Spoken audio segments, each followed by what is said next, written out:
Fermi tutti. Stando all'OCSE, Organizzazione Internazionale per la Cooperazione e lo Sviluppo, in Italia gli analfabeti funzionali sono il 37% della popolazione fra i 16 e i 64 anni. Una percentuale nettamente superiore alla media europea. Siamo ridotti maluccio, ragazzi. Perché tirare fuori l'argomento?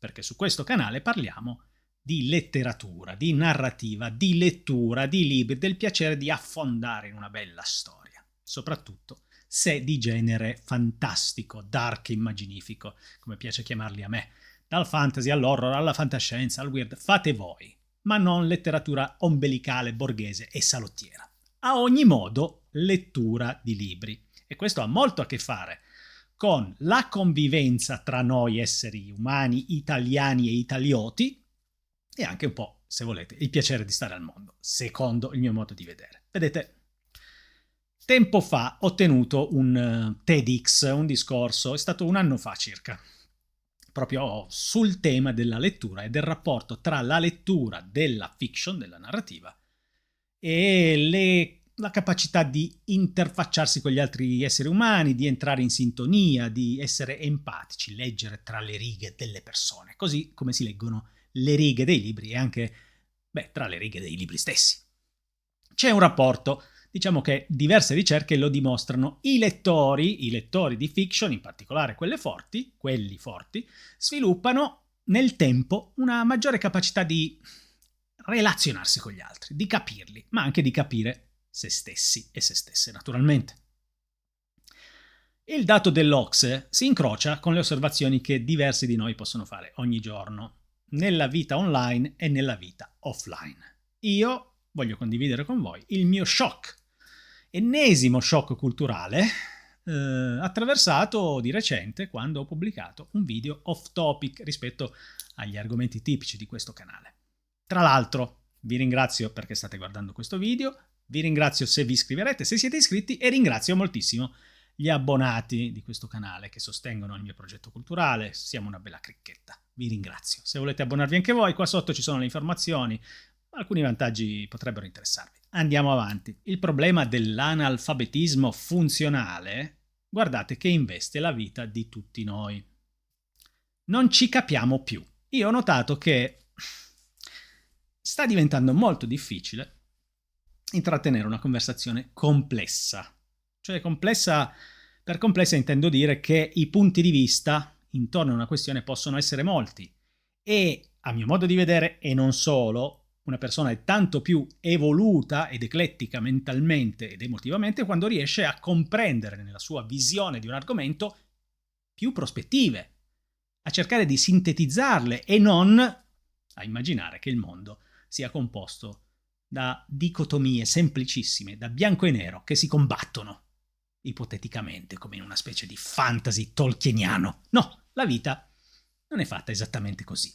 E i problemi complessi, che qualcuno chiama wicked problems, quando fa ricerche molto accurate sull'argomento, non possono essere risolti da risposte semplici. Le soluzioni semplici non risolvono i problemi complessi. I problemi complessi richiedono un atteggiamento di apertura, di versatilità verso tante sfaccettature della realtà del mondo.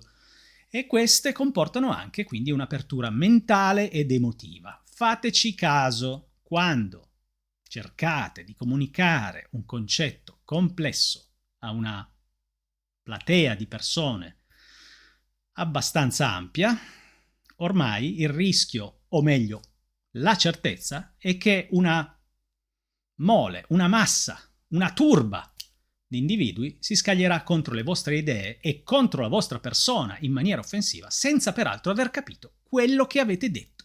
È capitato a me con il video che ho pubblicato subito dopo il terribile omicidio di Charlie Kirk, in cui esprimevo contrarietà verso le sue idee, ma grande empatia e cordoglio per la sua morte. Ebbene, è bastato il fatto che io esprimessi contrarietà verso le sue più che opinabili opinioni politiche. Qualcuno si è detto d'accordo, qualcuno si è detto in disaccordo, ma in maniera civile, e moltissimi si sono scagliati contro il sottoscritto con una volgarità, ma soprattutto una grossolanità di argomenti, per non parlare della totale incapacità di scrivere in italiano. Torno a riflettere appunto sulla tipologia di persone che di solito, invece, ha una frequentazione della lingua scritta assidua. Perché? Perché legge narrativa. Vedete, finché io mi attengo su questo canale, mi sono attenuto sempre in pratica, a parlare di libri, di narrativa, naturalmente il canale non ha attirato, direi, un'attenzione morbosa da un numero eccessivo di persone. Finché parlo di libri, siamo tra di noi. E finché siamo tra di noi, i troll, le persone aggressive, fastidiose, che vogliono soltanto scaricare il loro livore su chiunque si presenti davanti a una webcam, quel numero è molto ridotto, si può dire che sia prossimo a zero. Quando ci apriamo ad altri argomenti, arriva la massa, vogliamo dire dei barbari, vogliamo dire dei cavernicoli? Pare brutto, però ragazzi, la mia prima reazione è questa: ma guarda che pezzi di cavernicoli. Tutto questo non succede quando parlo di libri. Come mai? Ma sta a vedere, mi viene il sospetto, e io lo sottopongo a voi. Ma non sarà che chi legge più assiduamente, chi ha l'hobby, il piacere della lettura, chi intrattiene i propri neuroni nel dipanarsi di una storia, chi cerca di capire gli altri esseri umani attraverso una storia, o anche solo cerca di divertirsi attraverso le vicende di realistiche e credibili, anche fantasy e credibili, horror e credibili, ma sempre credibili, soprattutto dal punto di vista psicologico. Ecco, chi si confronta con la lettura, chi rallenta, chi si ferma, chi spegne qualsiasi fonte di disturbo e fissa la sua intelligenza ripetutamente per anni su un libro, su tanti libri. Ma non sarà che queste persone hanno sviluppato una capacità in più, almeno una capacità in più di quelli che invece non leggono mai un cazzo di niente in termini di narrativa? Ma non sarà così, perché io sto iniziando veramente a sviluppare non un disprezzo, non una forma di discriminazione, però una paura. Una paura. Nel trascorrere degli anni, io ho constatato una cosa: che chi non legge mai niente è, non sempre, ma statisticamente rischia di essere, almeno questa è la mia esperienza, una persona che prima o poi dice o fa una cosa talmente stupida, grave e per me inaccettabile che è meglio che io mi tenga in disparte. Fermi tutti, prima che diciate che sono un razzista contro chi non legge, eccetera. Sì, sto dicendo che chi legge statisticamente ha più probabilità di piacere a me, di andare d'accordo con me, di essere una persona soprattutto con cui posso fare un discorso un po' più articolato, comprendendoci. E questo a vicenda.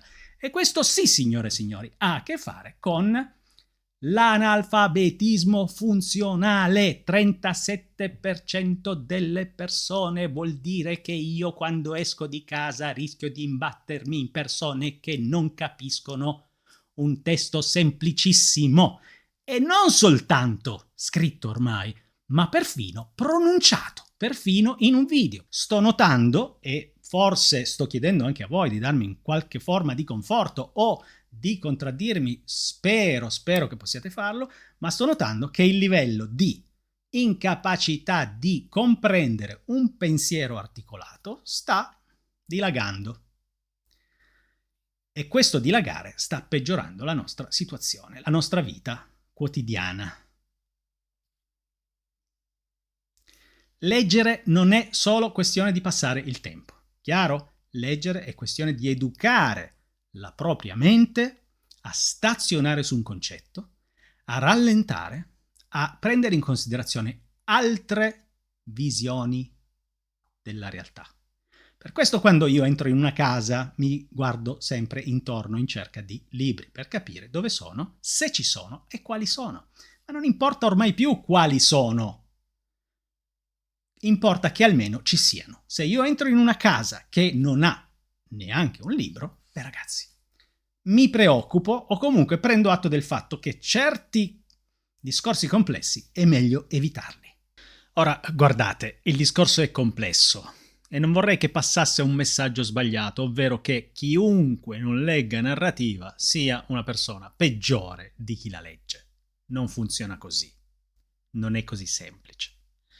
Sto dicendo però che leggere narrativa può essere un viatico per aprirsi agli altri, per capire meglio le prospettive altrui, per organizzare il proprio pensiero, per strutturarlo in maniera più efficace, più permeabile ai tanti spunti che possono giungere da una realtà complessa quale quella in cui viviamo e nella quale il livello di conflitto e l'incapacità di dialogare stanno diventando, per tutti noi, un problema molto grave. Un problema che indubbiamente ha a che fare con l'analfabetismo funzionale. Non è tanto il libro in sé, ma è lo stimolo che può dare a qualcuno per migliorare la propria vita e le proprie relazioni con se stesso, prima di tutto, e con gli altri.